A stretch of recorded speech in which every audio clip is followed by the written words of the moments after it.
Winds of winter swept through the capital as Ned Stark stood on the Iron Throne, not with pride, but with the weight of 1,000 vows on his shoulders. Robert Baratheon was dead. Joffrey's illegitimacy had been proven not through chaos, but cold proof. Maester Pycelle, once loyal to Cersei, broke under pressure. A hidden scroll found in Jon Arryn's study had laid bare the truth.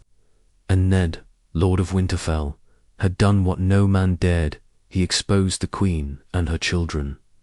Instead of taking the Iron Throne by force or scheming, Ned was handed the rule by the council and lords who sought stability.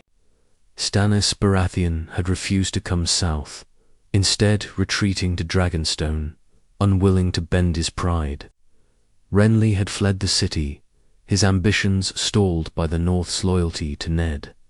The realm was tired, broken, and gasping for honor. So they turned to him, the Warden of the North, who never played games, who never lied. The small council was reshaped. Varys remained, his whispers now bent toward justice. Littlefinger vanished after trying to turn the city watch against Ned and was last seen fleeing across the narrow sea. Seer Davos Seaworth was summoned by Raven and made master of ships. Seer Barristan Selmy, reinstated and respected, stood beside Ned as the Lord Commander of the King's Guard. Yet Ned did not sit comfortably in the Red Keep. He never shed the sense of unease. Every step echoed the ghosts of men who had ruled before him and failed. He missed the snow.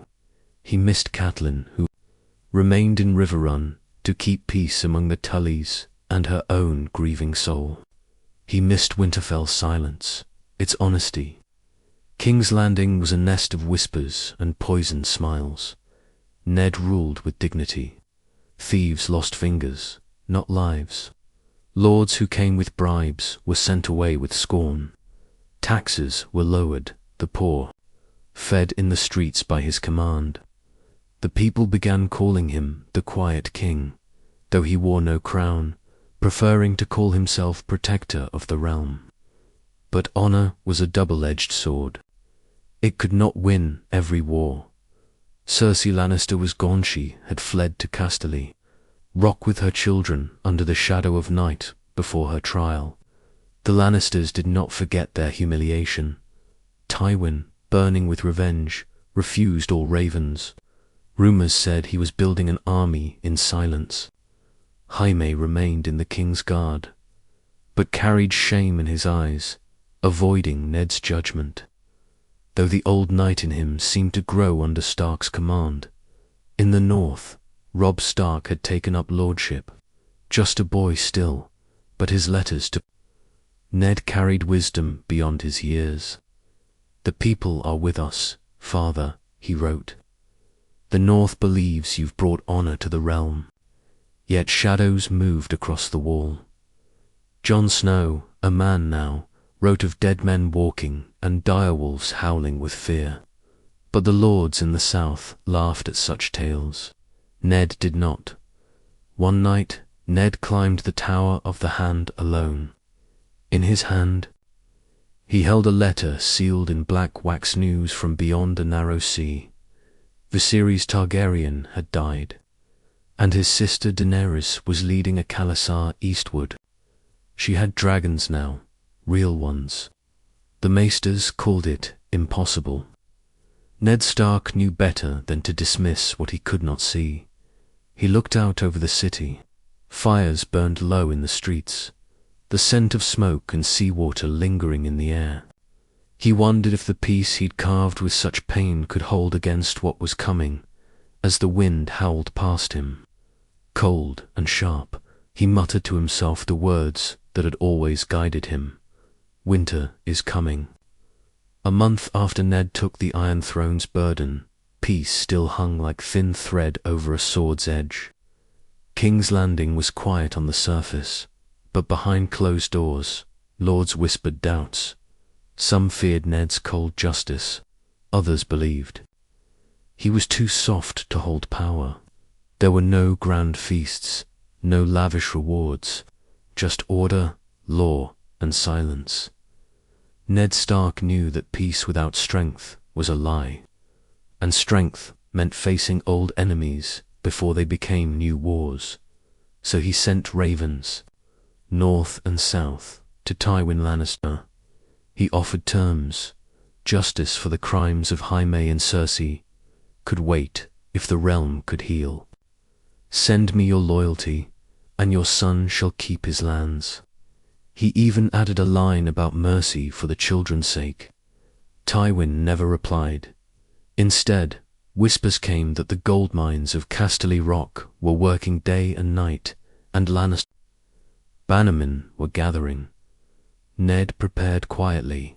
He summoned bannermen from the Vale, the Reach, and Dornot to war, but to peace talks.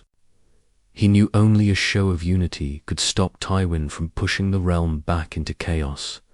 But not all houses wanted peace. House Frey demanded Riverland's tolls in exchange for loyalty. Ned refused. House Florent whispered that Renly still had claim. Even within the walls of the Red Keep, unease grew.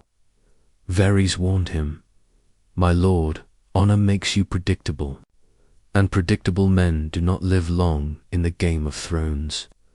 But Ned refused to play. He believed in rules, in truth, in right. And then came the worst raven of all. It came from Jon Snow. The wall was under attack, not from wildlings, but from things dead and cold. They do not bleed, they do not burn, they do not stop, Jon wrote. The Night's Watch had lost half its men in one night, and the White Walkers marched south. The small council doubted. Pycelle dismissed it as northern nonsense. Even Davos hesitated, unsure what to believe. But Ned Stark did not. He remembered Benjen's face, lost beyond the wall. He remembered old Nan's stories, and how they never felt like lies. Winter was truly coming, and the South, drunk with gold and riddled with pride, would not be ready. So Ned made a decision few would dare. He sent word to Robb Stark to begin gathering forces in the north, not against Tywin, but against the Dark. He wrote to the Citadel, demanding dragonglass, and to every lord who would listen, warning them of the rising dead. He even ordered ravens sent to Daenerys Targaryen. Yes, even her, he told Davos. If she truly has dragons, we may need them. The court was stunned. She is the daughter of the Mad King. They protested, but Ned replied, "And I am the son of a murdered brother. Yet here I sit, not for vengeance, but for duty." Then came another message, this one from Arya. She had escaped King's Landing during the chaos, smuggled out by Syrio Forel and hidden by a faceless network of allies. Her letter was brief, almost too cold for a child. "I am alive. I have seen the truth of people. The world does not deserve your honor, father, but I miss it." It brought Ned to his knees. Later that night, in the godswood he had planted behind the Red Keep, he looked to the face of the old wordwood tree carved by his own hand and prayed not for peace, but for strength. He knew what was coming. Not just war, a storm of ice and fire. Snow fell over King's Landing, not flakes of white like Winterfell's gentle drift, but a bitter dusting that shocked the southern lords. Crops wilted before their time. Ships refused to sail. Even the Red Keep's high halls felt colder, as though the north had followed Ned Stark southward, bringing its warning with it. Inside the throne room, Ned sat at council with his usual stillness. Seer Davos updated him. The northern ports are frozen early. Robb reports that wildlings are fleeing the wall, not attacking. Fleeing Varys added in his soft whisper, "Even whispers die on the cold winds. My lord, Whatever walks beyond the wall, men do not wish to speak its name. Still, many in the south refused to listen. Tyrells laughed from their green seats in Highgarden. The Martells grew silent behind their desert walls. The Freys spoke only of bridges and coin. Peace had lasted only a breath, and already the realm returned to its selfish breath-holding. Ned Stark called a summit. In the dragon pit now, cleared and sanctified, he summoned the greatest lords who would answer. Not all came, but enough. Robb arrived with grey wind at his side, taller, colder, and wiser than the boy Ned had left behind. Sansa stood beside her father too, her face quieter now, stripped of illusions. Arya remained a shadow in the wind, her location unknown. Then they came, Gendry, newly legitimized by Ned's decree as Gendry Baratheon, stood in place of a Baratheon heir, his presence challenging old lines of power. Davos stood near him, a reminder that low-born men could rise through honor. Brienne of Tarth arrived representing Renly's once loyal bannermen. Even Samwell Tarly came from Old Town with forbidden texts about dragonglass and the long night, and the words began to flow. Robb spoke of northern tombs cracking open and ranges vanishing. Sam spoke of obsidian and fire. Ned revealed Jon's reports of White Walkers, no longer dismissed as myths, but proven with fleshless bones that moved, without breath. Yet it was Sansa who stood and asked the room, "How many dead do you need before you believe?" Silence followed. Not one lord raised their voice in denial. Then a raven came, its wings black as night, eyes red, and scroll bound in frozen leather. It was from Jon. "They have broken through the first outpost. We hold the wall. For now, send men, send fire." Panic would have been the natural reaction. But Ned stood, voice calm, colder than steel. "We do not have the luxury of war with each other. The dead will not ask if you are a lord or a servant. They will only take your breath. So choose, will you ride north with me, or will you die in your castles?" It was not a question, it was a challenge. The room erupted with arguments. Some pledged swords, others demanded proof. And still, somewhere behind their fears, the Lannister name loomed large, and that was when the second raven came. From Casterly Rock, Tywin Lannister had died in his sleep.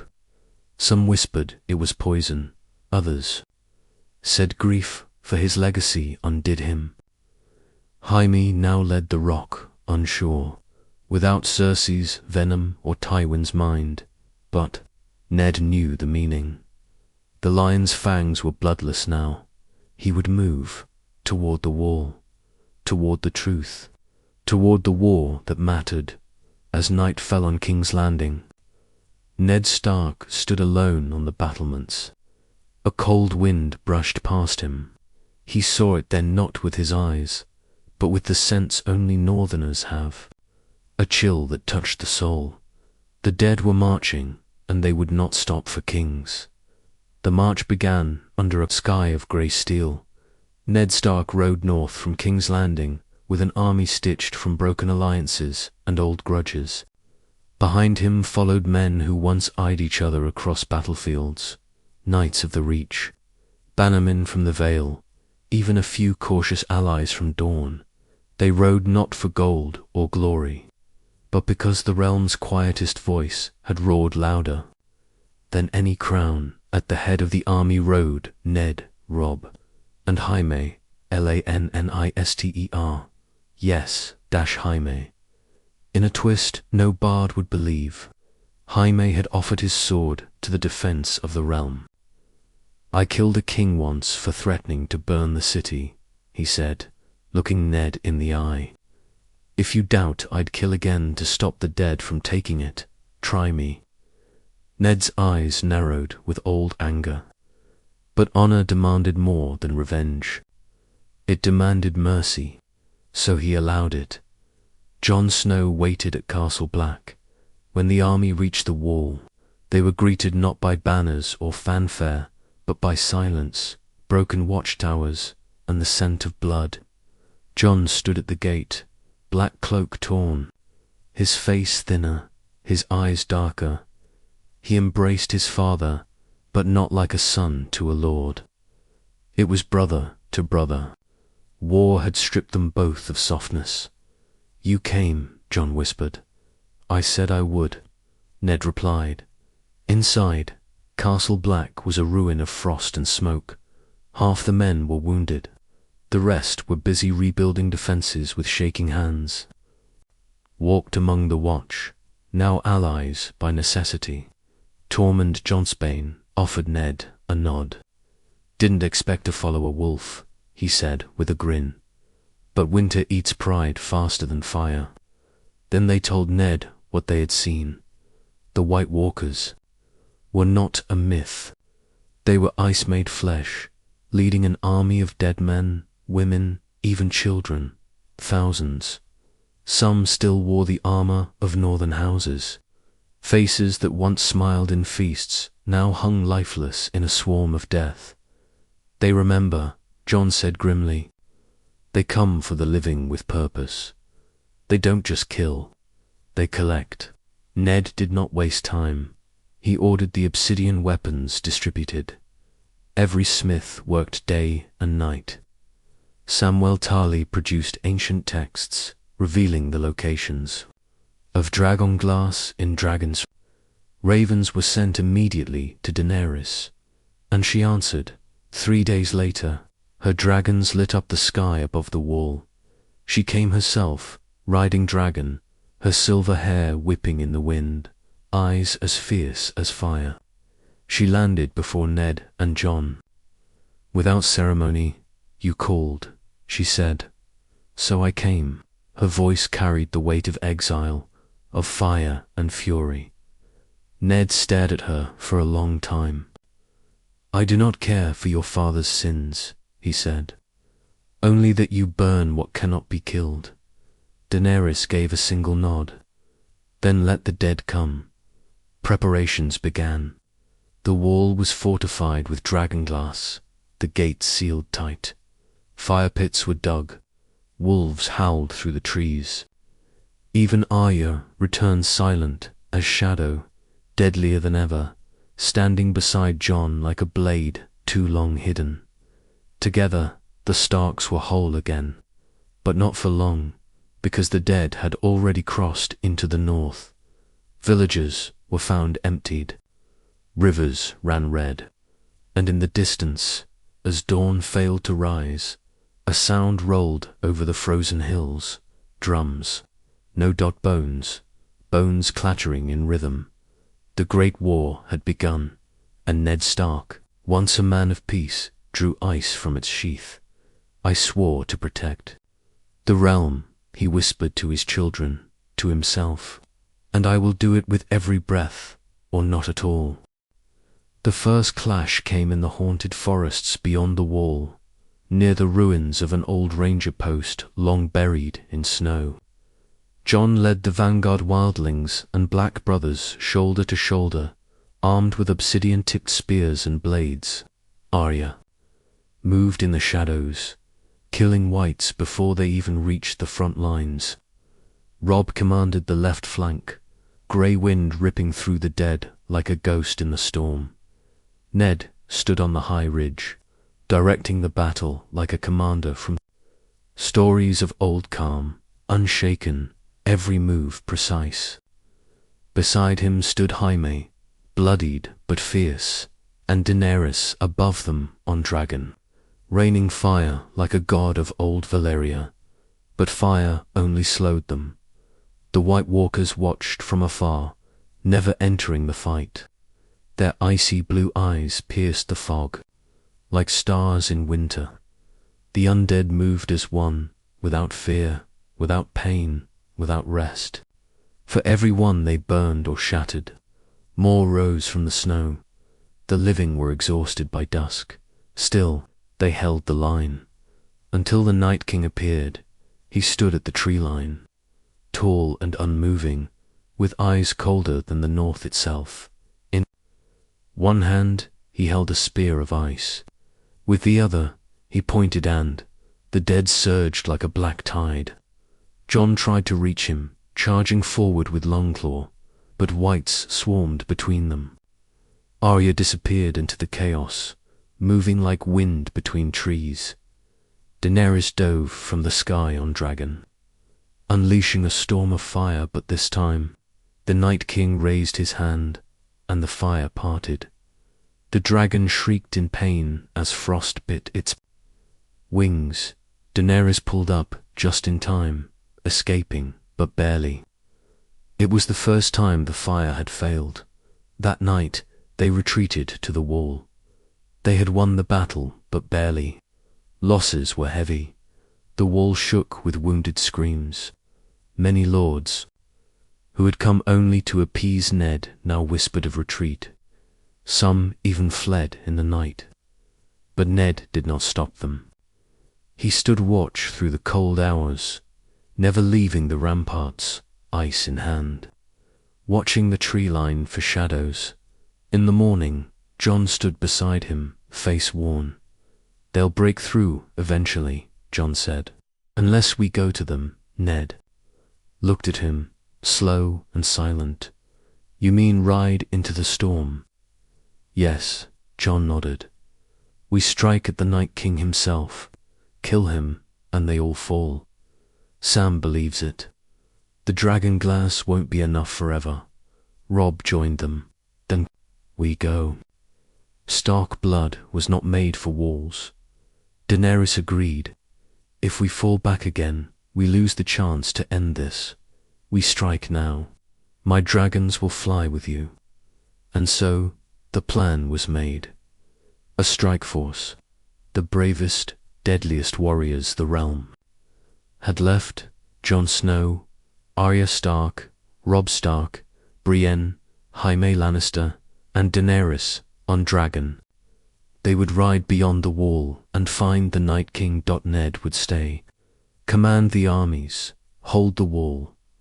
But that night, in the quiet of the Godswood once more, he changed his mind. He summoned Robb and looked him in the eye. "You are Lord of Winterfell now," he said. "You will lead the North when I am gone." Robb's voice broke. "Father, please." But Ned placed ice in Robb's hands. "Honor is not in dying, Robb. It's in doing what must be done, even when you are afraid."